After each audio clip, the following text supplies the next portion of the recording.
गौरी पुत्र गणेश भगवान की जय। श्री शिवाय नमस्तुभ्यम। प्रिय भक्तजनों, आज हम इस वीडियो में इस पवित्र सावन माह में भगवान शिव जी और माता पार्वती जी की बड़ी ही दुर्लभ कथाओं को सुनेंगे और इन कथाओं को पूरा सुनने से भगवान शिव जी और माता पार्वती जी की कृपा प्राप्त होती है और सभी मनोकामनाएं पूर्ण होती हैं। तो आप सभी भक्तजन पूरी श्रद्धा से, ध्यान पूर्वक और प्रसन्न चित्त मन से इन कथाओं को पूरा सुनिए। तो सभी प्रेम से बोलिए, श्री शंकर पार्वती भगवान की जय, सर्व देवी देवता की जय। एक बार की बात है, भगवान शिव जी और माता पार्वती जी हरिद्वार में भ्रमण कर रहे थे। तब माता पार्वती ने देखा कि सहस्त्र मनुष्य माँ गंगा में स्नान कर हर हर गंगे कहते हुए चले आ रहे थे, लेकिन सभी मनुष्य अभी भी पाप परायण लग रहे थे।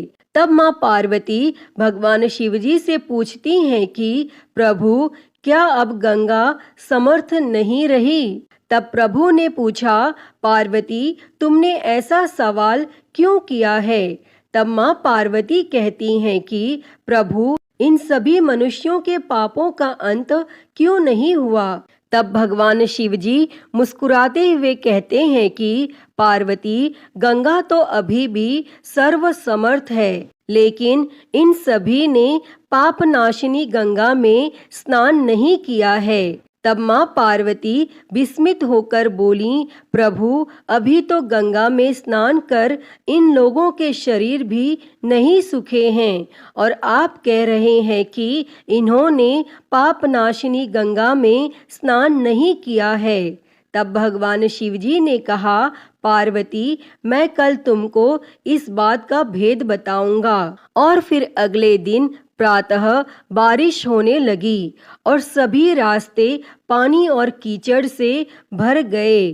तब भगवान शिव एक वृद्ध का रूप बनाकर एक गड्ढे में ऐसे बैठ गए कि मानो वह इसमें गिर गए हैं और उनसे वृद्धावस्था के कारण निकला भी नहीं जा रहा है। और उन्होंने माँ पार्वती को समझा दिया कि तुम गंगा स्नान कर आते सभी मनुष्यों को सुनाकर कहना कि मेरा पति इस गड्ढे में गिर गया है। मेरे पति सर्वथा निष्पाप आत्मा हैं और कोई निष्पाप पूर्ण आत्मा है जो इनको बाहर निकाल सकती है। अगर कोई व्यक्ति निष्पाप है तो वही मेरे पति को बाहर निकालने के लिए हाथ लगाए, लेकिन अगर कोई निष्पाप नहीं हुआ तो उसका शरीर जलकर भस्म हो जाएगा। और माँ पार्वती अब गड्ढे के पास बैठ गई और सभी को सुनाकर कहने लगी। तब हर कोई सुंदर स्त्री को प्रलाप करता हुआ देखकर रुक जाता और एक सुंदर स्त्री को वेदना में देखकर कोई उनकी मदद के लिए तैयार हो जाता। लेकिन जैसे ही वह वृद्ध वेशधारी भगवान शिव जी को बाहर निकालने के लिए हाथ बढ़ाने लगता, माता पार्वती तुरंत उन्हें टोक देती और वह कहती कि मेरे पति सर्वथा निष्पाप आत्मा है और कोई निष्पाप पूर्ण आत्मा है जो इनको बाहर निकाल सकता है। अगर तुम निष्पाप हो तो मेरे पति को बाहर निकालने के लिए हाथ बढ़ाना और मैं तुम्हें पहले ही चेतावनी दे देती हूँ कि अगर तुमने कोई पाप किया होगा तो तुम्हारा शरीर जलकर भस्म हो जाएगा। तब इतना सुनते ही हाथ आगे बढ़ाने वाले लोग अपना हाथ पीछे कर लेते, क्योंकि उनको लगता था कि हमने जीवन में कभी न कभी तो पाप किया ही होगा। और दूसरा, उनके मन में आता कि इस बूढ़े के लिए क्यों अपनी जान जोखिम में डालें। इस तरह सुबह से लेकर संध्या हो गई और हजारों लोग स्नान कर चले गए, लेकिन किसी ने भी वृद्ध को निकालने की हिम्मत नहीं की। तब शाम के समय एक युवक हाथ में लोटा लिए वहां से गुजरा तो माँ पार्वती ने उसको भी अपनी व्यथा सुना दी और जब वह मदद करने के लिए हाथ बढ़ाने लगा तो उससे भी वही बात कही जो अब तक वहां से गुजरे हजारों लोगों को कही थी। अगर तुम सर्वथा निष्पाप हो तो ही मेरे पति को हाथ लगाना, नहीं तो तुम भस्म हो जाओगे। तब वह युवक बोला, माता, मैं अभी तो पवित्र पावनी गंगा में स्नान करके आया हूँ और गंगा स्नान के पश्चात तो सभी पाप नष्ट हो जाते हैं और मैं अभी आपके पति को बाहर निकालता हूँ। तब उसने हाथ बढ़ाकर वृद्ध के रूप में भगवान शिवजी को बाहर निकाल दिया। तब भगवान शिवजी और माँ पार्वती ने उसको अपने वास्तविक स्वरूप के दर्शन दिए और भगवान शिवजी बोले कि देखो पार्वती, हजारों लोगों में से केवल इस युवक ने ही पूरी श्रद्धा से स्नान किया था कि गंगा स्नान से व्यक्ति निष्पाप हो जाता है और उसे पूरा विश्वास था कि गंगा स्नान करने के बाद मेरे सारे पाप कट गए हैं। कहने का तात्पर्य यह है कि लोग बिना किसी श्रद्धा और विश्वास के गंगा स्नान करते हैं, इसलिए उनको उसका पूर्ण फल प्राप्त नहीं होता है। इसका अर्थ यह कदापि नहीं है कि गंगा स्नान का फल अब नहीं मिलता है, लेकिन गंगा स्नान का वास्तविक फल उसी को मिलता है जो पूर्ण श्रद्धा भावना से और पूरे विश्वास से स्नान करता है। तो सभी प्रेम से बोलिए, श्री शंकर पार्वती भगवान की जय। प्रिय भक्तजनों, आइए अब सुनते हैं सभी मनोकामनाओं को पूरी करने वाली अगली कथा। तो आप सभी प्रेम से बोलिए, श्री उमापति शंकर भगवान की जय, सर्वदेवी देवता की जय। एक बार की बात है, माता पार्वती शिवजी को पति रूप में प्राप्त करने के लिए घोर तप कर रही थी और उनके तप को देखकर देवताओं ने शिवजी से देवी की मनोकामना को पूर्ण करने की प्रार्थना की। तब शिवजी ने माता पार्वती जी की परीक्षा लेने सप्त ऋषियों को भेजा और सप्त ऋषियों ने शिवजी के सैकड़ों अवगुण गिनाए, परंतु पार्वती जी को महादेव के अलावा किसी और से विवाह मंजूर नहीं था। भक्तजनों, विवाह से पहले सभी वर अपनी भावी पत्नी को लेकर आश्वस्त होना चाहते हैं, इसीलिए भगवान शिवजी ने स्वयं भी पार्वती जी की परीक्षा लेने की ठानी और भगवान शंकर प्रकट हुए और पार्वती जी को वरदान देकर अंतर ध्यान हुए। इतने में पार्वती माता जहाँ तप कर रही थी, वहीं पास में तालाब में मगरमच्छ ने एक लड़के को पकड़ लिया और लड़का जान बचाने के लिए चिल्लाने लगा। माता पार्वती जी से उस बच्चे की चीख सुनी नहीं गई और द्रवित हृदय होकर वह तालाब पर पहुंची तो देखती है कि वह मगरमच्छ लड़के को तालाब के अंदर खींचकर ले जा रहा है। तब लड़के ने देवी को देखकर कहा, मेरी ना तो माँ है, ना बाप, ना कोई मित्र, माता आप मेरी रक्षा करें। तब पार्वती जी ने कहा, हे मगरमच्छ, इस लड़के को छोड़ दो। तब मगरमच्छ बोला, दिन के छठे पहर में जो मुझे मिलता है उसे अपना आहार समझकर स्वीकार करना मेरा नियम है और ब्रह्मदेव ने दिन के छठे पहर इस लड़के को भेजा है, मैं इसे क्यों छोड़ूं? तब पार्वती जी ने विनती की, तुम इसे छोड़ दो, बदले में तुम्हें जो चाहिए वह मुझसे कहो। तब मगरमच्छ बोला, एक ही शर्त पर मैं इसे छोड़ सकता हूँ। आपने तप करके महादेव जी से जो वरदान लिया है, यदि उस तप का फल मुझे दे दो तो मैं इसे छोड़ दूंगा तब पार्वती जी तुरंत तैयार हो गई और उन्होंने कहा, मैं अपने तप का फल तुम्हें देने के लिए तैयार हूँ, लेकिन तुम इस बालक को छोड़ दो। और मगरमच्छ ने समझाया, सोच लो देवी, जोश में आकर संकल्प मत करो। हजारों वर्षों तक जैसा तप किया है वैसा देवताओं के लिए भी संभव नहीं है। उसका सारा फल इस बालक के प्राणों के बदले चला जाएगा। तब माता पार्वती जी ने कहा, मेरा निश्चय पक्का है, मैं तुम्हें अपने तप का फल देती हूँ, तुम इसको जीवन दे दो। और तब मगरमच्छ ने पार्वती जी से तप दान करने का संकल्प करवाया और तप का दान होते ही मगरमच्छ का देह तेज से चमकने लगा और मगरमच्छ बोला, हे पार्वती, देखो तप के प्रभाव से मैं तेजस्वी बन गया हूँ। तुमने जीवन भर की पूंजी एक बच्चे के लिए व्यर्थ कर दी। चाहो तो अपनी भूल सुधारने का एक मौका और दे सकता हूँ। तब पार्वती जी ने कहा, हे ग्राह, तब तो मैं पुनः कर सकती हूँ, किंतु यदि तुम इस लड़के को निगल जाते तो इसका जीवन वापस नहीं मिल सकता था। और देखते ही देखते वह लड़का अदृश्य हो गया और मगरमच्छ भी लुप्त हो गया। तब पार्वती जी ने विचार किया, मैंने तब तो दान कर दिया है और अब पुनः तप आरंभ करूंगी। और पार्वती जी ने फिर से तप करने का संकल्प लिया। तब भगवान सदाशिव फिर से प्रकट होकर बोले, पार्वती, भला अब क्यों तप कर रही हो? तब पार्वती जी ने कहा, प्रभु, मैंने अपने तप का फल दान कर दिया है। आपको पति रूप में पाने के संकल्प के लिए मैं फिर से वैसा ही घोर तप कर आपको प्रसन्न करूंगी। और तब महादेव जी बोले, मगरमच्छ और लड़के दोनों रूपों में मैं ही था और तुम्हारा चित्त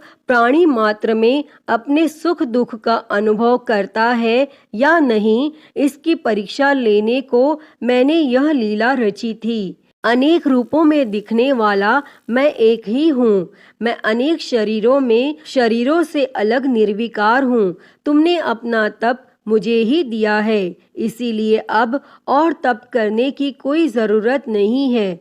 तब देवी ने महादेव को प्रणाम कर प्रसन्न मन से विदा किया। तो सभी प्रेम से बोलिए, शंकर पार्वती भगवान की जय। हर हर महादेव। प्रिय भक्तजनों, आइए अब सुनते हैं सभी मनोकामनाओं को पूरी करने वाली अगली कथा। एक समय की बात है, एक गांव में भगवान शिव जी का परम भक्त एक ब्राह्मण रहता था। वह ब्राह्मण जब तक रोज सुबह ब्रह्म मुहूर्त में उठकर नित्य कर्मों से निवृत्त होने के पश्चात भगवान शंकर का पूजन नहीं कर लेते थे, तब तक उन्हें चैन नहीं पड़ता था और जो कुछ भी दान दक्षिणा में आ जाता उसी से वह ब्राह्मण अपना गुजारा करते थे। और दयालु इतने थे कि जब भी कोई जरूरतमंद मिल जाता तो अपनी क्षमता के अनुसार उसकी सेवा जरूर करते थे। और इस कारण शिवजी के परम भक्त ब्राह्मण देवता गरीबी का जीवन व्यतीत कर रहे थे। और ब्राह्मण की इस दानी प्रवृत्ति से उनकी पत्नी उनसे चिढ़ती तो थी, किंतु उनकी भक्ति परायणता को देख उनसे अत्यधिक प्रेम करती थी। इसीलिए वह कभी भी उनका अपमान नहीं करती थी और साथ ही अपनी जरूरत का धन वह आस पड़ोस में मजदूरी करके जुटा लेती थी। एक समय ऐसा आया जब मंदिर में दान दक्षिणा कम आने लगी, जिससे उन पंडित जी को आर्थिक तंगी का सामना करना पड़ा और घर की मूल आवश्यकताओं की पूर्ति नहीं होने के कारण ब्राह्मणी दुखी रहने लगी। और इसी तरह दिन बीतने लगे। एक दिन महाशिवरात्रि का दिन आया और उस दिन भी पंडित जी हमेशा की तरह ब्रह्म मुहूर्त में उठकर नित्य कर्मों से निवृत्त होने के लिए नदी की ओर चल दिए। संयोग से उस समय उस राह से पार्वती जी और शिवजी गुजर रहे थे। तब अचानक से पार्वती जी की नजर उस ब्राह्मण पर पड़ी और आज पंडित जी महाशिवरात्रि को लेकर इतने उत्साहित प्रभावित नहीं थे जितने कि अक्सर हुआ करते थे। और तब पार्वती जी को बात समझते देर नहीं लगी और उन्होंने भगवान शिव जी से कहा, हे भगवान, यह ब्राह्मण देवता प्रतिदिन आपकी उपासना करते हैं, फिर भी आपको इसकी चिंता नहीं है। और पार्वती जी की बात सुनकर शिवजी बोले, देवी, अपने भक्तों की चिंता मैं नहीं करूँगा तो कौन करेगा। तब पार्वती जी बोली, तो हे महादेव, आपने अब तक इसकी सहायता क्यों नहीं की। तब शिवजी बोले, देवी, आप निश्चिंत रहिए, अब तक उसने जितने बिल्व पत्र शिवलिंग पर चढ़ाए हैं वही बिल्व पत्र आज रात्रि में उसे धनपति बना देगा। और यह बातचीत करके पार्वती जी और शिवजी तो चल दिए, किंतु संयोग तो देखिए, उसी समय उस राह में एक व्यापारी गुजर रहा था और उसने छुपकर शिवजी और पार्वती जी का वार्तालाप सुन लिया। तब व्यापारी ने अपना दिमाग चलाया, अगर बिल्व पत्र से ब्राह्मण धनपति हो सकता है तो फिर मैं क्यों नहीं हो सकता। और यही सोच वह ब्राह्मण के घर पहुंच गया और ब्राह्मण से बोला, पंडित जी, आपने अब तक जितने भी बिल्व पत्र शिव पूजन में चढ़ाए हैं वह सब मुझे दे दीजिए और बदले में मैं आपको 100 स्वर्ण मुद्राएं दूंगा। तब पंडित जी ने अपनी पत्नी से पूछा तो वह बोली, पुण्य का दान ठीक तो नहीं है, किंतु अगर आपका मन करे तो दे दीजिए और हमें धन की जरूरत है, इसीलिए दे दीजिए। और तब पंडित जी ने सारे बिल्व पत्र बोरे में भरकर सेठ जी को दे दिए और बिल्व पत्रों का बोरा लेकर सेठ जी पहुंच गए मंदिर और शिवलिंग पर चढ़ाकर देखने लगे कि कब शिवजी कृपा करेंगे और कब वह और धनपति बन जाएगा। तब प्रतीक्षा करते करते सेठ जी को आधी रात हो गई और सेठ जी चमत्कार देखने के लिए बहुत उतावले हो रहे थे और आखिर में तीसरा पहर गुजरने के बाद सेठ जी के सब्र का बांध टूट ही गया और क्रोध में आकर सेठ जी ने शिवलिंग को झंझोरने लगे। फिर अचानक ही चमत्कार हुआ और सेठ जी के हाथ शिवलिंग से ही चिपके रह गए। तब उन्होंने बहुत प्रयास किया किंतु हाथ हिले तक नहीं।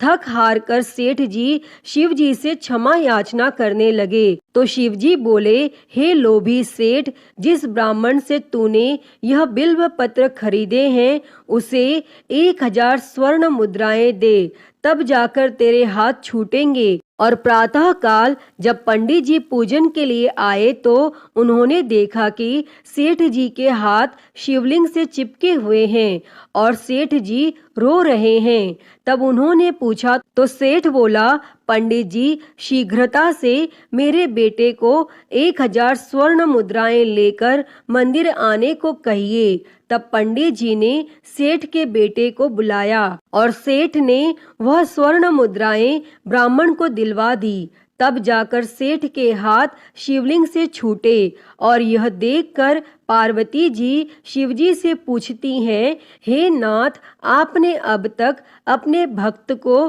कोई धन नहीं दिया। तब शिवजी बोले, देवी, मेरे पास कहाँ धन है जो मैं दूंगा, किंतु मेरा भक्त अब गरीब नहीं है, यह तुम स्वयं देख लो। और 1000 स्वर्ण मुद्राएं मिलने के बाद ब्राह्मण और ब्राह्मणी सुखी से अपना जीवन यापन करने लगे। अतः हे भगवान शिव जी, हे माता पार्वती, जैसी कृपा आपने उस ब्राह्मण पर की, ऐसी ही कृपा इस कथा को कहते, सुनते और हुंकारा भरते सभी पर करना। तो सभी प्रेम से बोलिए, शंकर पार्वती भगवान की जय।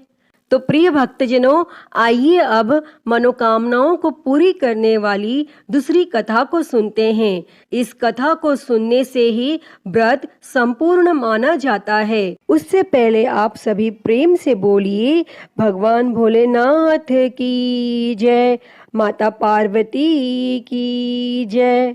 सावन का महीना था। भगवान भोलेनाथ और माता पार्वती जी कैलाश पर्वत पर बैठकर सबको पृथ्वी पर देख रहे थे।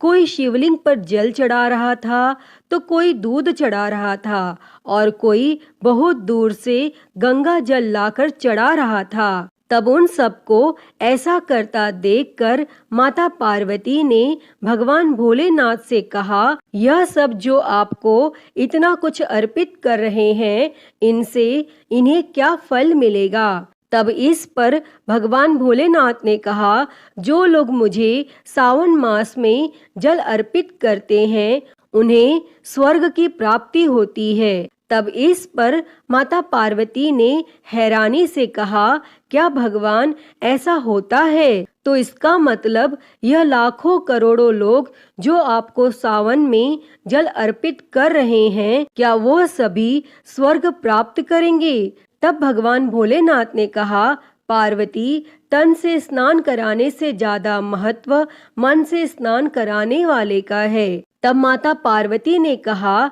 प्रभु, यह कैसे पता चलेगा कि कौन मन से स्नान करा रहा है?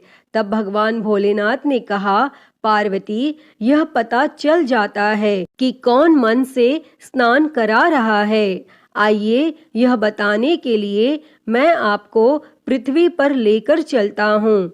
तब भगवान भोलेनाथ ने खुद को एक कुरूप कुष्ठ रोगी बना लिया और माता पार्वती को एक सुंदर साधारण स्त्री का रूप दे दिया और वह दोनों एक शिव मंदिर के बाहर बैठ गए और वहां से हर गुजरने वाले को माता पार्वती कहती कि मेरे पति एक कुष्ठ रोगी हैं, मैं इन्हें पीठ पर उठाकर यहाँ पर लाई हूँ। सुना है इस शिव मंदिर की बहुत मान्यता है। मेरे पति कोढ़ी हैं, अगर इनके द्वारा मैं एक लोटा गंगा जल इस मंदिर के शिवलिंग पर चढ़ा दूं तो यह ठीक हो जाएंगे। कोई हमारी मदद करो, हमने 2 दिनों से कुछ नहीं खाया है, मैं बहुत थक गई हूँ। और जो भी कोढ़ी को देखता उससे घिन करता और वहां से चला जाता, या फिर सुंदर स्त्री को देखकर कहता, तुम इतनी सुंदर हो, इस कोढ़ी के साथ क्यों रहती हो? चलो हमारे साथ चलो। और देखते देखते शाम हो गई और किसी ने भी उनकी मदद नहीं की। तभी वहां एक गरीब मजदूर आया और माता पार्वती को देखकर बोला, बताइए आपको क्या काम है, आप यहाँ इस तरह क्यों बैठे हैं? तब माता पार्वती ने उस लड़के को सारी बात बताई। तब इस पर उस लड़के ने कहा, यह लो, मेरी माँ ने मुझे 4 रोटियां खाने को दी थी, पहले आप इसे खाकर अपनी भूख शांत करो, क्योंकि कलयुग में आप एक ऐसी स्त्री हो जो अपने पति की इस तरह सेवा कर रही हैं। मैं आपको प्रणाम करता हूँ। मैं आपके पति को अपने कंधे पर ले जाकर भोलेनाथ के दर्शन कराऊंगा और इनके द्वारा भोलेनाथ को जल अर्पित कराऊंगा। और तब उस लड़के ने कुष्ठ रोगी के रूप में आए भगवान भोलेनाथ को अपने कंधे पर उठाया और भगवान शिव के दर्शन कराए और शिवलिंग पर जल अर्पित करवाया। तब ऐसा होने के बाद भगवान शिव ने माता पार्वती से कहा, देखिए, यह है जिसने मुझे तन से नहीं मन से स्नान कराया है। उन करोड़ों लोगों में से यह है जो स्वर्ग को प्राप्त करेगा। प्रिय भक्तजनों, तभी तो कहते हैं, जो मन को मैला करे और तन को धोए, वो फूल झाड़े और कांटे बोए। अतः हे शंकर पार्वती भगवान जी, इस कहानी को कहते, सुनते और हुंकारा भरते सभी पर अपनी कृपा सदैव बनाए रखना। तो सभी प्रेम से बोलिए, श्री उमापति शंकर भगवान की जय, सर्व देवी देवता की जय।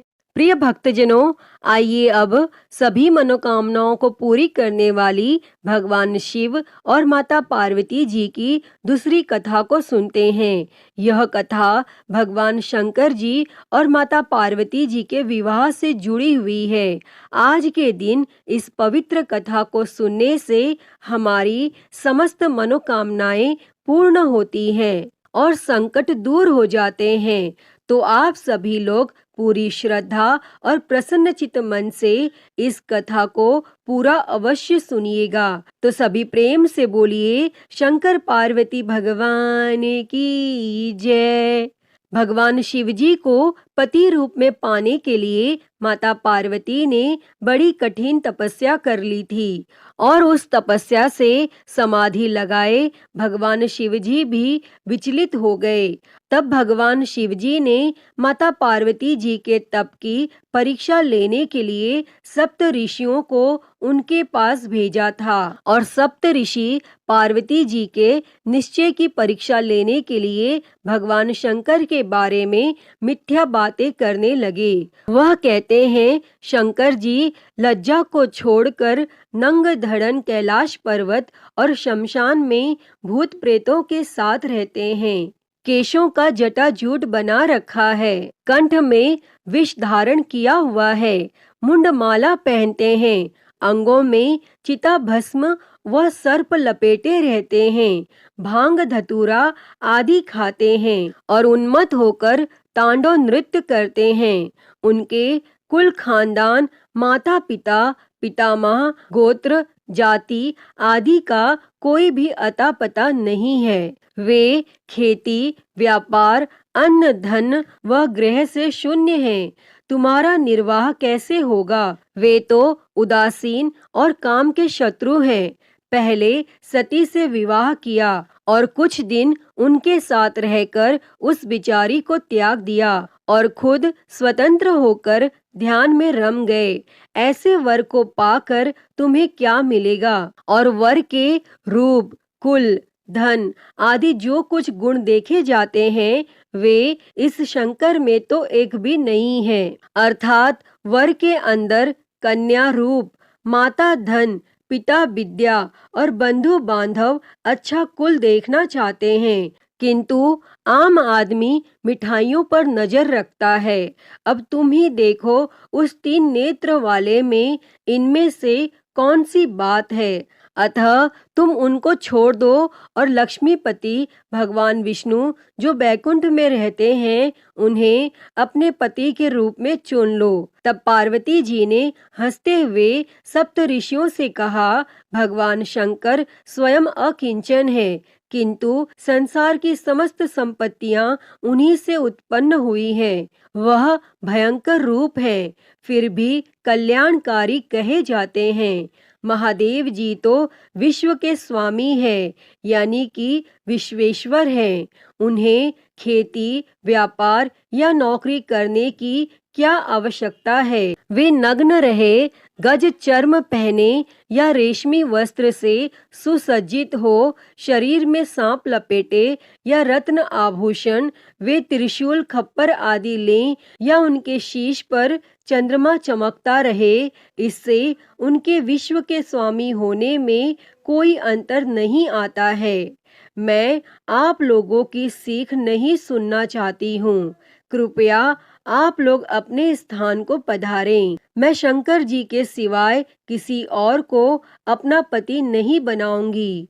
और तब यह सुनकर सप्तऋषि पार्वती जी की जय जयकार करने लगे और उन्हें अटल सुहाग का वरदान देकर शंकर जी के पास वापस चले आए और वहां आकर उन्होंने पार्वती जी की परीक्षा का पूरा विवरण सुनाया। और यह सुनकर भगवान शंकर बहुत प्रसन्न हुए और सप्त ऋषियों को यह कहकर राजा हिमालय के पास भेजा कि वे पार्वती जी को घर लाकर विवाह की तैयारी करें। तब सप्त ऋषियों ने शंकर जी का समाचार राजा हिमालय को सुनाया तो वे बहुत प्रसन्न हुए। तब राजा हिमालय अपनी पत्नी व अन्य सुहागिन स्त्रियों के साथ सज धज कर नाचते गाते हुए पार्वती जी के पास गए और उन्हें अपने घर ले आए। तब राजा हिमाचल के घर नित्य उत्सव होने लगे और खुशियां मनाई जाने लगी और मिठाइयां बांटे जाने लगी। तो सभी प्रेम से बोलिए शंकर पार्वती भगवान की जय। प्रिय भक्तजनों, तो मैं उम्मीद करती हूँ कि आपको आज की यह कथा पसंद आई होगी और अगर वीडियो अच्छी लगी हो तो इसे लाइक करें, ज़्यादा से ज़्यादा शेयर करें और कमेंट बॉक्स में शंकर पार्वती भगवान की जय लिखना ना भूलें और हरिहर भक्ति चैनल को सब्सक्राइब कर नोटिफिकेशन बेल को ज़रूर ऑन कर लें। हर हर महादेव। धन्यवाद।